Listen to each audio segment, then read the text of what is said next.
Dobrý deň, vítam vás na dnešnom stretnutí, na ktorom by sme si predstavili jeden z veľmi zaujímavých programov, ktorý sa týka uplatnenia marketingového riadenia v ekonomike firmy. Celý proces takéhoto riadenia vidíte znázornený na nasledovnej schéme. Takýto systém riadenia vám umožní lepšie riadiť firmu z pohľadu trhu a umožní vám napríklad reagovať aj na dnešnú situáciu z dôvodu pandémie, ale takisto vám umožňuje vytvoriť si výhľady a riešenie tohto krízového obdobia na niekoľko rokov dopredu. Čo je podstatou takéhoto riadenia a takéhoto programu? Na tomto schéme máme znázornený celý proces riadenia podniku, ktorý začína vlastne vymedzením potenciálu trhu alebo trhov, na ktorých chcete pôsobiť, výpočtu podielu na trhu vašej firmy, aj s výškou obratu, ktorý ste schopní dosiahnuť v rámci danej produktovej skupiny. Následne je tu zakomponovaná marketingová politika. V tomto príklade, ktorý tu prezentujeme, sú použité 4 produktové balíčky. Napríklad pri použití tohto programu môžete použiť až 50 takýchto balíčkov, čo je veľmi výhodné pre hotelové zariadenia alebo aj reštaurácie, dá sa povedať. No takisto to funguje dobre aj vo firmách. Samozrejme, že v prípade niekoľko stoviek produktov alebo tisícov je to možné vlastne rozšíriť aj na takúto veľkú skupinu produktov alebo produktových skupín. Podstatou celého riadenia je, že na základe marketingových aktivít si zostavíme plán predaja vo fyzických jednotkách, ktoré následne cez cenovú politiku tvorenú na princípoch marketingu s kombináciou s úplnými vlastnými nákladmi a hlavne s variabilnými nákladmi pretransformujeme na tržby a následne dopočítame variabilné náklady, ktoré súvisia s týmito tržbami. Rozdielom tržieb variabilných nákladov dostávame krycie príspevky. Odpočítaním fixných nákladov firmy, podniku dostávame zisk. Ako tu vidíte, dospeli sme týmto marketingovým riadením k zisku 26 750 eur. Na základe tohto rozboru môžeme zostaviť ekonomickú a finančnú časť podnikania, a to je plán výnosov a nákladov, kde vidíme náklady, ktoré nám dá marketing 300 680. Následne sa zostaví plánovaná bilancia, stav aktív, pasív a finančné ciele formou KPI. Čiže toto je jeden z najmodernejších modelov pre riadenie výkonnosti firmy na základe 3 základných KPI, a to je produkčná sila firmy, reprezentovaná ukazovateľom ROA. V tomto prípade je tu napríklad 11,5%, celkovou likviditou, ktorá slúži pre riadenie cash flow, peňažných tokov, a kapitálovou štruktúrou, ktorá v tomto prípade poukazuje na vysokú zadlženosť firmy a preváhu cudzích zdrojov, ktoré možno ale v budúcom období usmerniť a postupne znižovať. Čiže napríklad táto firma potrebuje na ďalšie obdobie naplánovať vyššiu likviditu, napríklad na úrovni 2, znížiť celkovú zadlženosť pod 70% a udržať rentabilitu.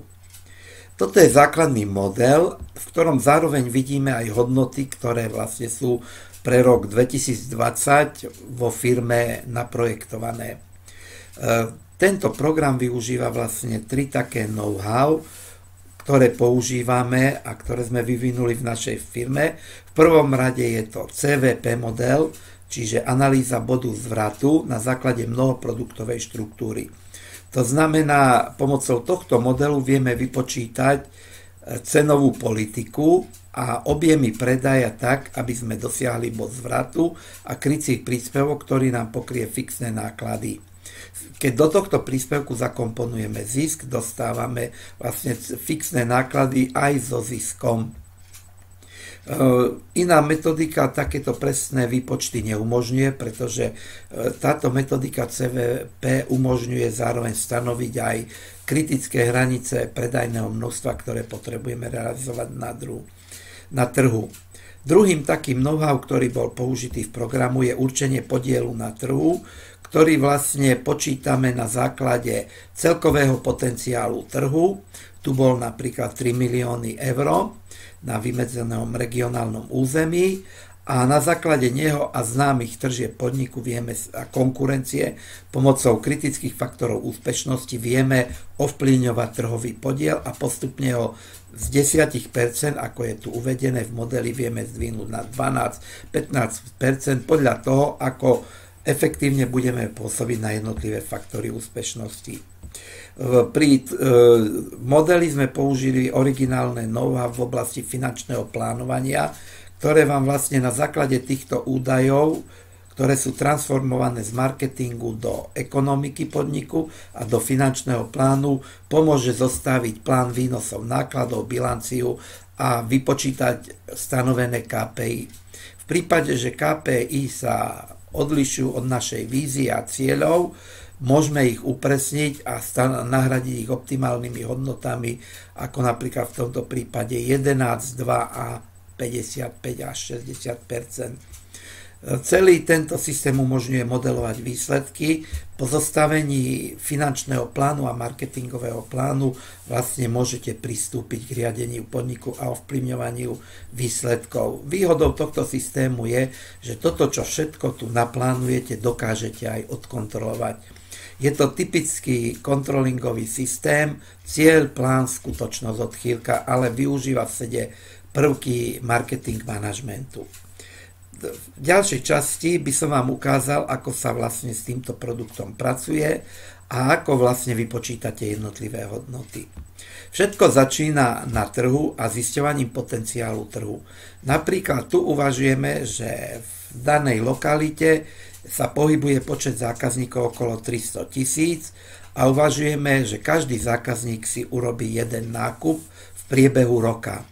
Celé údaje sú plánované na rok a potrebné je rozpísať ich potom na mesiace. Vzhľadom na to, že sa jedná o marketing, postačujú tu ročné údaje.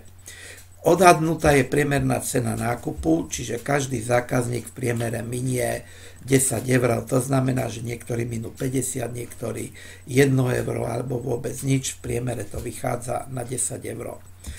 Na základe týchto troch čísiel vieme, že potenciál je 3 milióny eur v danom regióne. Ak zistíme a naplánujeme konkurencieschopnosť firmy pomocou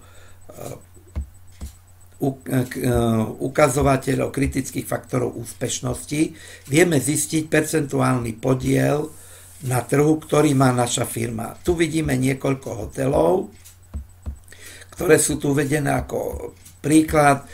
Vybral som si región Křivoklátska a sledoval som stupeň známosti podniku, stupeň inovácie, prednostné postavenie pomocou patentov a tak ďalej, podiel reklamácií, spôsob odbytu.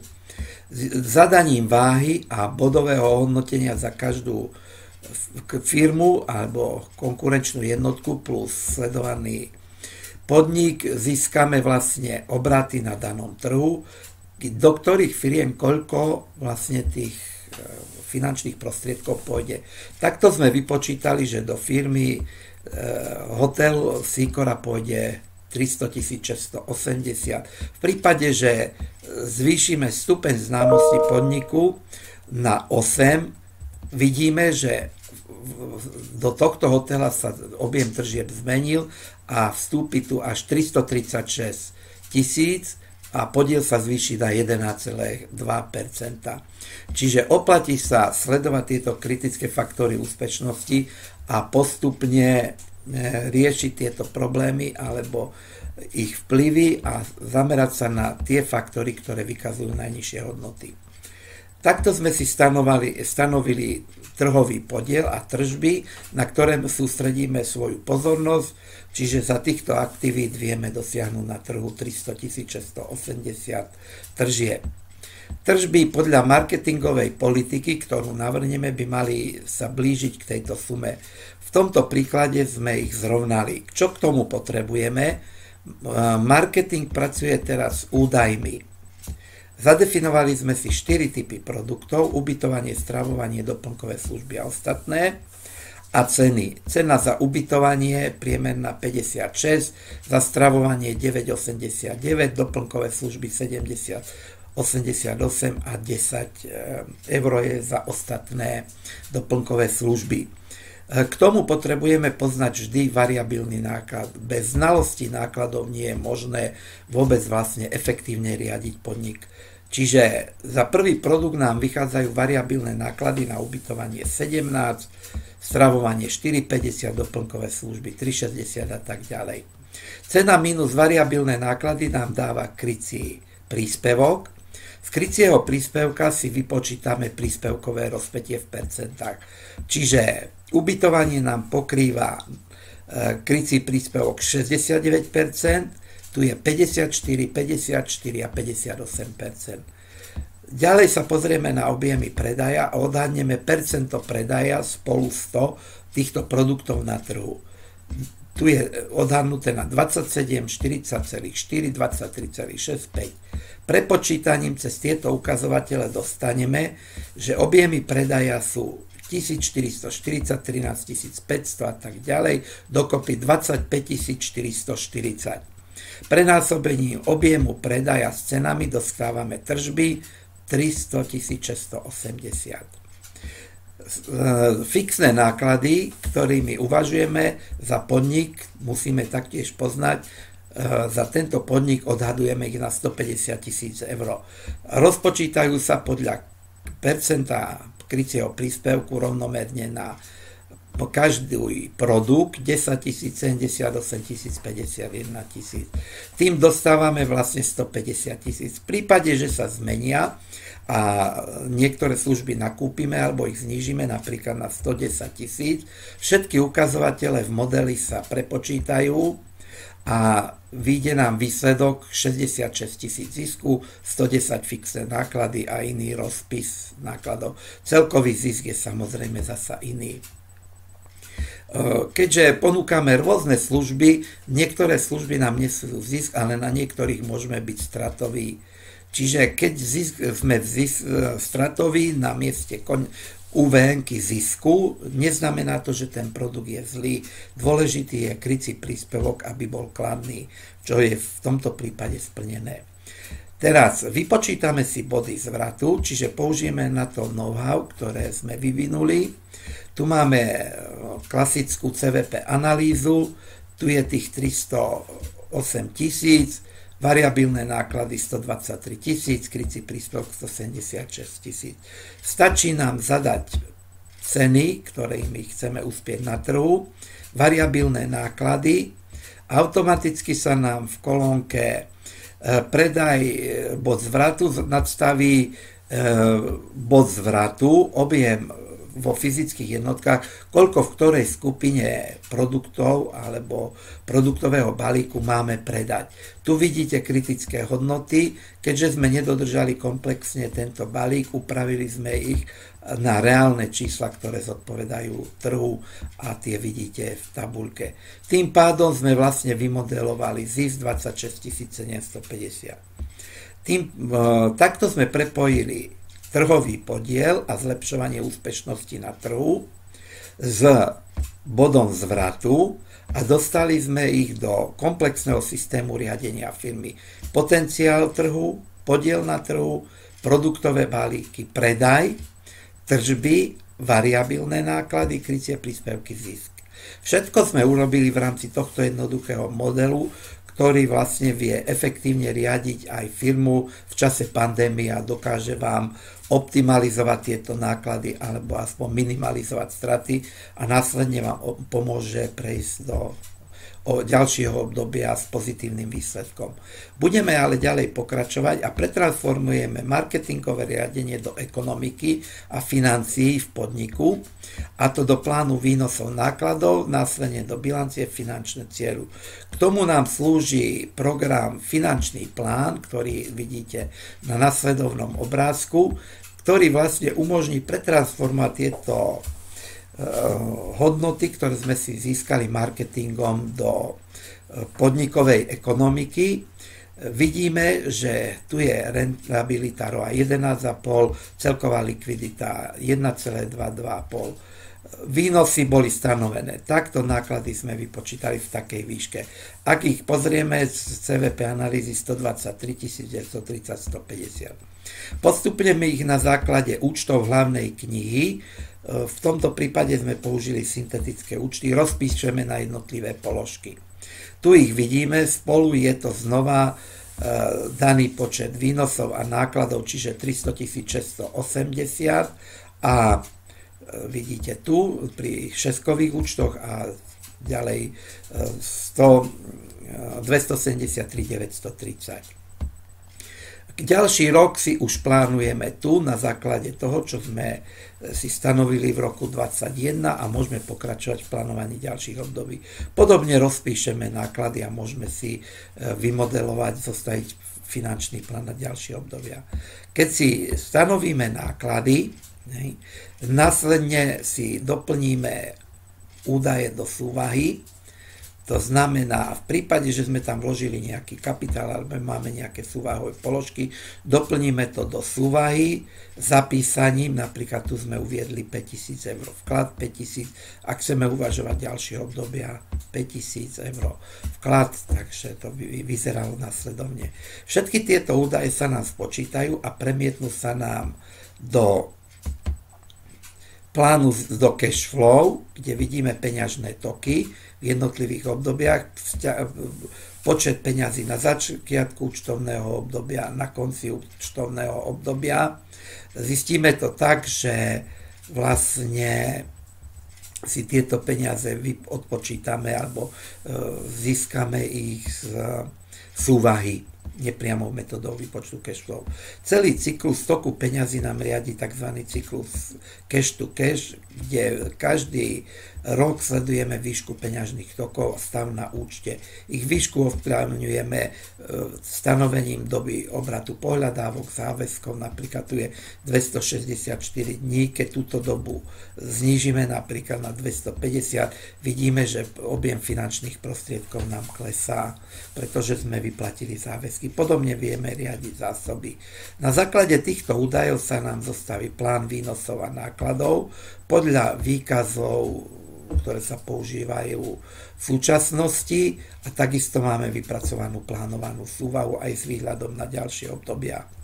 Následne sa zostaví plán cash flow, peňažných tokov nepriamou metódou. Tu vidíme, že v peňažný tok na konci obdobia je, na začiatku obdobia je minus 11 170 a je potrebné ho usmerniť alebo vložiť ďalšie prostriedky. Dôležité je, aby rozdielový riadok vychádzal, no keďže ďalšie obdobia sme neplánovali, vidíme tu ten rozdiel. Naznačené sú tu len dve obdobia. Na základe zadaných údajov sa zostaví finančná projekcia, celková likvidita 1,2. Vidíme, že plánovaním na ďalšie obdobie sme ju zdvihli na 1,7. Zadlženie sme znížili z 85 na 57 a rentabilitu ROA na 12, na 23 sme zvýšili. Všetko sa to udialo v procese plánovania zapísaním vstupných parametrov, ktoré vidíte v pláne predaja, pláne nákladov, výnosov a v plánovanej bilancii. Sú to tie biele riadky vo výkazoch. Následne sa môžeme pozrieť nielen na finančnú projekciu budúceho vývoja a efektívne ju ovplyvňovať a zároveň kontrolovať, ale môžeme sledovať aj ďalšie ukazovatele, ako sú ukazovatele nákladovosti, mzdovú produktivitu, materiálovú náročnosť, náročnosť na služby. Prípadne si doplníme úverový plán, kde stačí zadať požadovanú výšku úveru. Keďže nám chýbalo 20 000, môžeme si ich efektívne doplánovať aj s procesom splátok. Okamžite sú zavedené do výkazov a tieto finančné toky sú zmenené. Podobne potom môžeme urobiť aj investície, chceme nakúpiť nejaké zariadenie. Tu mám napríklad technológie za 50 000 eur, okamžite je to prepočítané a vidíme, ako sa nám zmenili KPIčka, už je len rentabilita 10,2, likvidita 1,1 a zadlženosť sa zvýšila. S mazaním sa nám to vrátilo do pôvodného stavu. Takto vidíme celý proces vlastne riadenia firmy. Je to v podstate veľmi jednoduché na základe dokumentov. V prípade, že by sme chceli meniť cenovú politiku, môžeme to rozšíriť o matice BCG, kde vidíme stav produktov. Vidíme, že máme 1 hviezdu a 3 kravy. 2 sa nám prekrývajú zhruba. A ak zmeníme údaje v tabuľke v modrej časti, tak nám vychádzajú marketingové ceny alebo marketingovo orientované ceny, s ktorými by sme mohli lepšie operovať na trhu a dosiahli podobné výsledky, prípadne aj lepšie. Sú automaticky prerátané na základe fixných nákladov. Investovaný kapitál sme dali rovné fixným nákladom aj režijným nákladom a trhového podielu 300 680. Všetko je to komunikuje v jednom celku. V prípade, že by sme chceli riešiť investičné zámery, je tu možné ešte každý produkt, každú produktovú skupinu sledovať v portfóliu GA matici, kde zistíme, v ktorom portfóliu sa nachádza. Napríklad produkt čierny, ubytovanie je v kategórii smerovať k zárobkom a chrániť si postavenie, čiže potrebujeme zvyšovať kvalitu ubytovania. Projekt doplnkové služby sa nám pohybuje v investičnej stratégii výberovosť a smerovať k zárobkom, čiže je ho potrebné riešiť a doľadiť. Je to veľmi jednoduchý systém formou modelového riadenia. Môže si to urobiť každý manažer malej firmy. Trvá to v podstate len chvíľku podľa toho, ktorý manažeri ako zdatní v Exceli. Verím, že vás takýto systém riadenia zaujal a že ho využijete aj v praxi. Toľko pre dnešok. Ak by niekto chcel viac, môžete nás kontaktovať cez naše stránky www.dominanta.sk. Ďakujeme za pozornosť a tešíme sa zase na ďalších pokračovaniach.